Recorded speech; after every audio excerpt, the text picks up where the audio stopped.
General quiz on Igbo alphabet. Instructions: choose from the bracket and fill the gaps. You can see that there are gaps in this table. You have to choose them and write them according to their order. For instance, you have A. Both big and small letter A, the first Igbo alphabet, is written as example. After A, what next? Write it. Choose from the bracket, both big and small. There are 2 gaps in each column. After this, Chi, D is given. Then after the what next? Choose from the bracket, both big and small letter. Fi. After Fi, what next? Choose from the bracket, B, dash, W, dash, E. Then E. This is E. We wrote it in big and capital letters to show you how to write E in big letter.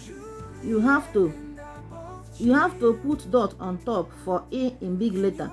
Y in small letter, you have to put both up and down to show that it is A, light vowel in small letter. J, dash, P, dash, N is given to you, both big and small letters. After N, dash, O. Remember, you have to put dot under O to show that it is a light vowel and to indicate it from O. You have P. You have Re.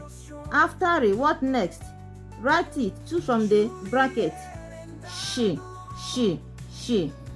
You have T. You have U. You have O. When writing, you have to indicate it by putting dot under to show that it is different from U and it is a light vowel. Then V, W, dash, Z. So now choose from the bracket and fill the gaps accordingly at the comment section. Bye for now.